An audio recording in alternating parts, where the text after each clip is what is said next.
Hello बच्चों, good morning. I am Rahul. मैं class 5 के बच्चों के लिए एक वीडियो बना रहा हूँ। ये मेरा तीसरा भाग का वीडियो है। इसके पहले हम लोगों ने फर्स्ट वीडियो में देखा था फर्स्ट जनरेशन कंप्यूटर के बारे में, और सेकंड पार्ट के वीडियो में हम लोगों ने सेकंड जनरेशन कंप्यूटर के बारे में जाना था। तो फर्स्ट जनरेशन कंप्यूटर का यूज़ 1940 टू 1956 के दौरान किया गया। इसमें वैक्यूम ट्यूब्स का यूज हुआ था और इसमें मशीन लैंग्वेज का यूज किया गया। और फर्स्ट जनरेशन कंप्यूटर में इन्वेंट हुए थे इनैक, इडवैक, इटसैक, यूनिवैक। ये 4 कंप्यूटर हैं जो फर्स्ट जनरेशन कंप्यूटर के दौरान इन्वेंट किया गया था। इसके बाद हम लोगों ने सेकंड जनरेशन के बारे में पढ़ा था सेकंड वीडियो में। सेकंड जनरेशन का डेवलप 1956 में हुआ था और इसका यूज 1963 के बीच किया गया। 1956 टू 1963 के बीच सेकेंड जनरेशन कंप्यूटर का यूज किया गया।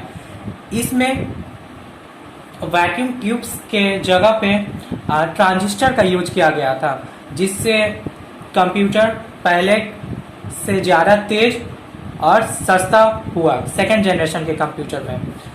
इसमें असेंबली लैंग्वेज का यूज किया गया, जो कि फर्स्ट जनरेशन के कंप्यूटर में मशीन लैंग्वेज का यूज किया गया था, लेकिन सेकेंड जनरेशन के कंप्यूटर में असेंबली लैंग्वेज का यूज किया गया। सेकेंड जनरेशन कंप्यूटर में डेवलप हुआ IBM 140, मार्क 3, लियो।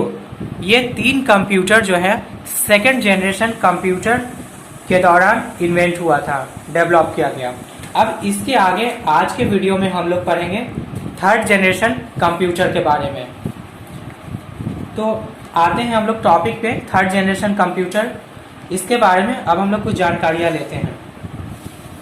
थर्ड जनरेशन कंप्यूटर का इन्वेंट 1964 में हुआ और ये 1971 तक यूज किया गया। मतलब 1964 टू 1971 के बीच थर्ड जनरेशन कंप्यूटर का यूज किया गया। Transistors were fully replaced with ICs, popular known as chips. Third generation computer में ट्रांजिस्टर के जगह पे ICs का यूज किया गया। ICs का फुल फॉर्म होता है integrated circuit.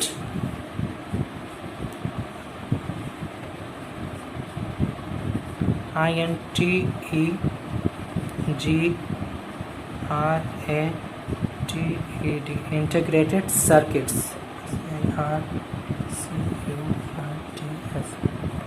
Integrated circuits. IC का फुल फॉर्म होता है इंटीग्रेटेड सर्किट। आईसी को एक और नाम से जाना जाता है चिप्स। आईसी को हम लोग चिप्स के नाम से भी जानते हैं। It was made of silicon of germanium and had 100 of transistor on it. IC जो है सिलिकॉन और जर्मेनियम का बना होता है, जिसमें 100 ट्रांजिस्टर लगे होते हैं छोटे छोटे। The size of third generation computer was so small that they could be placed on A small table. Third generation computer का आकार बहुत छोटा हुआ, जिससे आसानी से इसे हम लोग छोटे टेबल पर रख सकते हैं, क्योंकि इसमें आईसी का यूज किया गया, जिसमें आईसी में ही छोटा छोटा बहुत सारे ट्रांजिस्टर इसमें लगे होते थे, जिससे कि कंप्यूटर का साइज छोटा हुआ।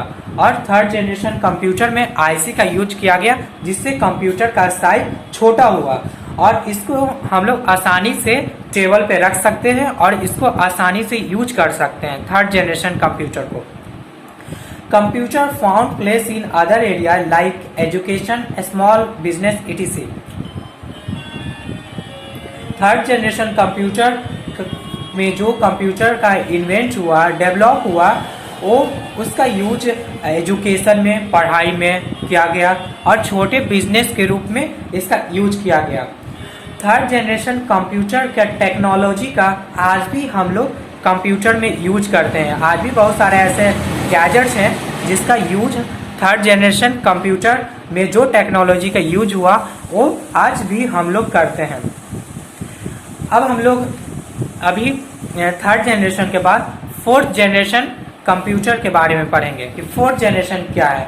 तो इससे पहले अभी तक हम लोगों ने first generation, second generation, third generation के बारे में पढ़ा। अब हम लोग फोर्थ जनरेशन कंप्यूटर के बारे में पढ़ेंगे। फोर्थ जनरेशन,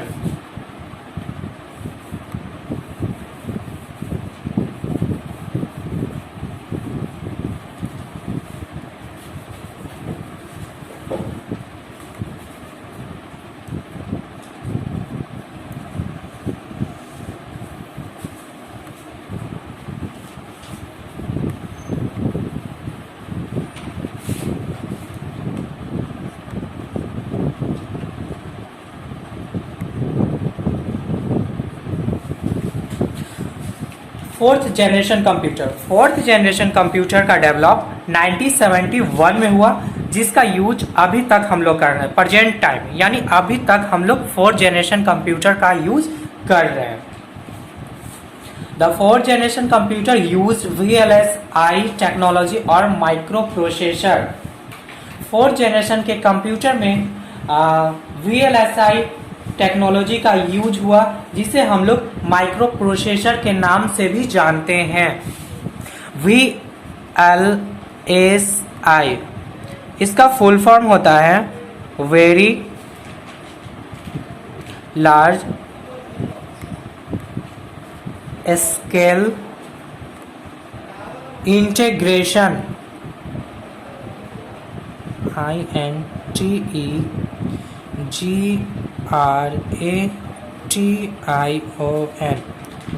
VLSI का फुल फॉर्म होता है वेरी लार्ज स्केल इंटीग्रेशन, और VLSI को एक और नाम से जानते हैं हम लोग, माइक्रो प्रोसेसर।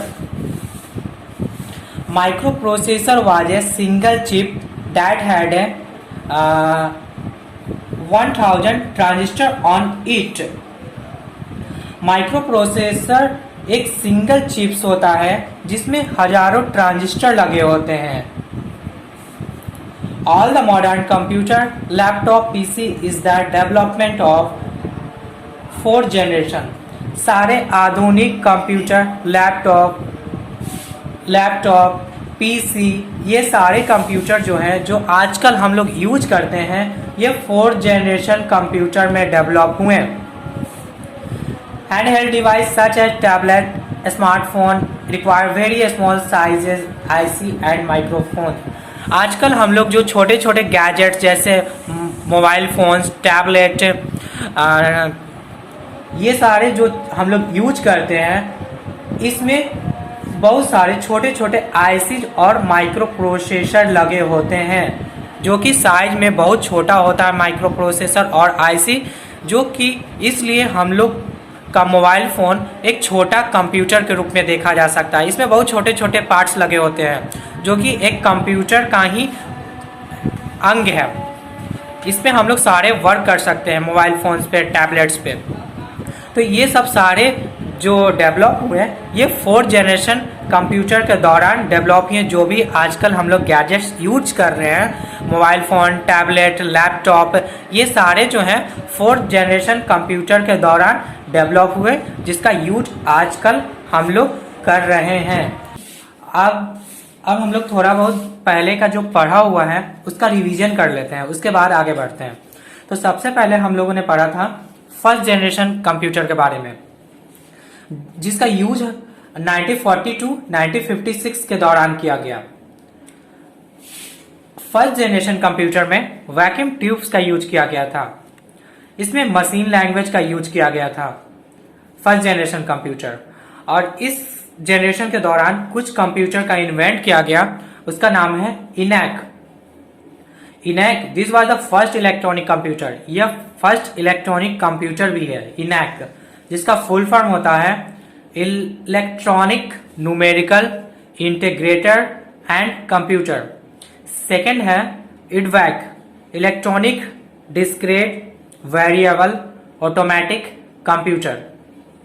थर्ड है EDSAC, electronic delay storage automatic calculator. Fourth है यूनिवैक 1, यूनिवर्सल ऑटोमेटिक कंप्यूटर। ये सब सारे जो हैं ये first computer first generation computer के दौरान इसका यूज हुआ था 1940 टू 1956 के बीच। इसमें वैक्यूम ट्यूब्स का यूज हुआ, मशीन लैंग्वेज का यूज किया गया। इनैक का फुल फॉर्म होता है electronic numerical integrated and computer. EDVAC का होता है electronic discrete variable automatic computer. EDSAC का फुल फॉर्म होता है electronic delay storage automatic calculator. Fourth है यूनिवैक। यूनिवैक का यूनिवर्सल ऑटोमेटिक कंप्यूटर फर्स्ट। ये सारे जो चीज हैं ये फर्स्ट जनरेशन कंप्यूटर के दौरान हुआ। सेकंड जो है सेकंड जनरेशन कंप्यूटर, इसका डेवलप 1956 में हुआ और इसका यूज 1956 टू 1960 के दौरान हुआ। इसमें ट्रांजिस्टर का यूज किया गया। इसमें वैक्यूम ट्यूब्स को हटा करके ट्रांजिस्टर का यूज किया गया और इसमें असेंबली लैंग्वेज का यूज किया गया। ट्रांजिस्टर का develop William S Shockley, John Bardeen और वाल्टर हाउसर ब्रेटन ने किया था। और इसमें ट्रांजिस्टर का यूज होने की वजह से ये फर्स्ट जनरेशन के मुकाबले सेकंड जनरेशन का कंप्यूटर छोटा हुआ। और इस जनरेशन सेकंड जनरेशन के दौरान कुछ कंप्यूटर का इन्वेंट किया गया जिसका नाम है IBM 140, मार्क 3 एंड लियो। इसके बाद थर्ड जनरेशन कंप्यूटर का डेवलप हुआ 1964 टू 1971 के दौरान थर्ड जनरेशन कंप्यूटर का यूज किया गया। इसमें ट्रांजिस्टर को रिप्लेस करके आईसीस का यूज किया गया। आईसीस का फुल फॉर्म इंटीग्रेटेड सर्किट होता है और आईसी को एक और नाम से हम लोग चिप्स के नाम से जानते हैं। इसके बाद आया fourth generation computer. Fourth generation computer का डेवलप 1971 में हुआ और इसका यूज फिलहाल अभी हम लोग कर रहे हैं, यानी प्रेजेंट टाइम में हम लोग फोर्थ जनरेशन कंप्यूटर का यूज कर रहे हैं। इसमें VLSI टेक्नोलॉजी का यूज होता है जिसका एक और नाम माइक्रो प्रोसेसर होता है। VLSI का full form very large scale integration होता है। ठीक है, ये फिलहाल हम लोग इसके पहले तक हम लोग फोर्थ जनरेशन के बारे में पढ़े थे 1, 2, 3 पार्ट में। 1, 2, 3 जितने भी पार्ट थे इसमें हम लोगों ने फोर्थ जनरेशन तक पढ़ा था। आज के वीडियो में हम लोग फिफ्थ जनरेशन कंप्यूटर के बारे में जानेंगे। तो आइए शुरू करते हैं फिफ्थ जनरेशन कंप्यूटर के बारे में। Fifth generation computer coming generation है, मतलब इस पे साइंटिस्ट लोग के द्वारा काम जारी है। इस पे डेवलपमेंट जारी है अभी फिफ्थ जनरेशन कंप्यूटर पे। ये आने वाले जनरेशन में हम लोग को फिफ्थ जनरेशन का कंप्यूटर दिखेगा आने वाले जनरेशन में। The fifth generation computer using magnetic bubble memory and other recent developments are on the way. Fifth generation computer में मैग्नेटिक बबल मेमोरी का यूज किया गया और इस पे डेवलपमेंट अभी जारी है, यानी साइंटिस्ट लोग के द्वारा इस पे अभी सतत प्रयास जारी है फिफ्थ जनरेशन कंप्यूटर पे। Artificial intelligence concept is being used in which computer will able to think like a human. इसमें आर्टिफिशियल इंटेलिजेंस का मतलब होता है कृत्रिम बुद्धि। आर्टिफिशियल मीन्स कृत्रिम, इंटेलिजेंस मीन्स बुद्धि। तो फिफ्थ जनरेशन के कंप्यूटर में कृत्रिम बुद्धि का यूज किया जा रहा है जिससे कंप्यूटर मनुष्य की तरह सोच सके और नए आइडिया दे सके। मतलब इसका ये मतलब है कि इसमें जैसे ह्यूमन मनुष्य जैसे किसी भी काम को करने के पहले सोचते हैं, डिसीजन लेने के लिए पहले खुद से सोचते हैं, कुछ भी वर्क करना हो, तो उसी तरह का डेवलपमेंट फिफ्थ जनरेशन के कंप्यूटर पे जारी है कि वो खुद से सोच सके, डिसीजन लेने के एबल हो। इस तरह का इसमें आर्टिफिशियल इंटेलिजेंस दिया जा रहा है फिफ्थ जनरेशन में कि खुद से वो किसी काम को हैंडल कर सके और डिसीजन ले सके। इस दौरान कुछ कंप्यूटर का डेवलप भी हुआ जिसका नाम है रोबोटिक्स IBM 36091। आजकल हम लोग रोबोट के नाम सुने हैं, जानते हैं, लेकिन आजकल का रोबोट जो डेवलप हुआ है वो जैसा हम लोग इंस्ट्रक्शन देते हैं रोबोट फिलहाल वैसा ही काम करता है, लेकिन इस पे अभी काम जारी है जिससे रोबोट जो है खुद से डिसीजन ले सके। फिलहाल इस पे काम साइंटिस्ट लोग के द्वारा जारी है। तो ये कमिंग जनरेशन है फिफ्थ जनरेशन। तो अभी तक हम लोगों ने ये फर्स्ट जनरेशन से लेकर के फिफ्थ जनरेशन के बीच तक के जानकारी लिए। अब हम लोग 1 से लेकर 5th जनरेशन के बीच क्या चेंजेज हुआ है हर एक जनरेशन में, इसके बारे में कंक्लूजन करते हैं इस चैप्टर के लास्ट में। ये लास्ट टॉपिक है फर्स्ट चैप्टर का, चेंजेज इन ईच जनरेशन, क्या चेंज हुआ हर एक जनरेशन में। Computer became a smaller and less expensive. जैसे जैसे जनरेशन चेंज हुआ, आगे बढ़ते गया, वैसे वैसे कंप्यूटर का साइज छोटा और कम खर्चीला होते गया। पहले फर्स्ट जनरेशन में कंप्यूटर का साइज बहुत बड़ा, एक कमरे के जैसा हुआ करता था, लेकिन 4th जनरेशन कंप्यूटर का डेवलपमेंट हुआ तो हम लोग अब हैंड हेल्ड डिवाइस का भी यूज करते हैं, जैसे मोबाइल फोन, टैबलेट्स, ये सब सारे 4th जनरेशन में डेवलप हुआ, जिसको हम लोग आसानी से अपने हाथ में होल्ड कर सकते हैं, हाथ से पकड़ सकते हैं। सबसे पहले फर्स्ट जनरेशन में एक कमरे के बराबर कंप्यूटर हुआ करते थे उसके पार्ट्स, लेकिन आजकल के कंप्यूटर में इतने छोटे छोटे पार्ट्स होते हैं जिसको हम लोग हाथ से यूज कर सकते हैं, अपने हाथ में पकड़ कर। इसके बाद देयर वर्किंग स्पीड इंक्रीज, इसका काम करने का जो स्पीड है ये बढ़ने लगा। दे डेवलप मोर एक्यूरेसी, उन्होंने अधिक सटीकता विकसित की कि किसी भी काम को करने में को अच्छे से काम किया जा सके और बिल्कुल सही हो। The use of computer in various field increased, computer का यूज जो है विभिन्न क्षेत्रों में होने लगा। जैसे आजकल हम लोग देखते हैं तो ऑलमोस्ट सभी जगह कंप्यूटर का यूज हो, यहाँ हम लोग स्कूल में देखें, कॉलेज में देखें, रेलवे स्टेशन पे देखें, एयरपोर्ट पे देखें, बैंक में देखें, पोस्ट ऑफिस में देखें, एनीथिंग एल्स, जहां भी हम लोग देखेंगे कंप्यूटर पे ही वर्क होता है। तो आजकल 4th जनरेशन में कंप्यूटर का यूज बड़े पैमाने पे होने लगा। Generated lesser heat and consume lesser electricity, गर्मी कम उत्सर्जित होने लगे और बिजली की खपत भी कम होने लगे। पहले के कंप्यूटर, फर्स्ट जनरेशन के कंप्यूटर में बिजली की खपत भी ज़्यादा होती थी और गर्मी भी ज़्यादा उत्सर्जित होते थे, लेकिन आजकल के कंप्यूटर में ऐसा कोई प्रॉब्लम नहीं है, हम लोग आसानी से यूज करते हैं, उससे कोई गर्मी पैदा नहीं होती है और बिजली की भी खपत बहुत कम होते हैं।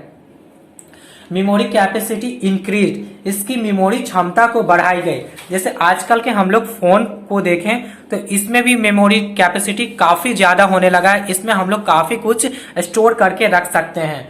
तो ये फर्स्ट चैप्टर में, क्लास 5 के फर्स्ट चैप्टर में हम लोगों ने पढ़ा कंप्यूटर जनरेशन के बारे में। फर्स्ट जनरेशन से लेकर के 4th 5th जनरेशन तक हम लोगों ने इस चैप्टर में जाना। आई होप, मुझे उम्मीद है कि आप लोग सारे बच्चे इस चैप्टर को अच्छे से समझे होंगे, सीखे होंगे। मैं यही आशा करता हूं कि आप लोग इस चैप्टर के बारे में अच्छे से जाने होंगे और अपने घर में कोई भी इस चैप्टर से रिलेटेड कोई भी क्वेश्चन करते हैं आप लोग के फैमिली के कोई मेंबर, तो मुझे उम्मीद है कि आप इसका जवाब अच्छे से दे सकेंगे। नेक्स्ट वीडियो में इसका क्वेश्चन आंसर या मैं इसका पीडीएफ बना करके ग्रुप में शेयर कर दूंगा, जिससे आप लोग इस पीडीएफ को डाउनलोड कर लेंगे और क्वेश्चन आंसर नोट कर लेंगे और उसको घर पे बैठकर इसे याद करेंगे। सारे क्वेश्चन आंसर को, इस चैप्टर में काफ़ी फुल फॉर्म भी है, काफ़ी ज़्यादा एमसीक्यू क्वेश्चन भी है, क्वेश्चन आंसर भी है। तो नेक्स्ट पीडीएफ बना करके मैं इस सारे का आंसर दे दूंगा, जिससे आप लोग अच्छे से याद करेंगे और अच्छे से घर पे पढ़ाई करेंगे। तो इस चैप्टर में इतना ही, बस। Thank you.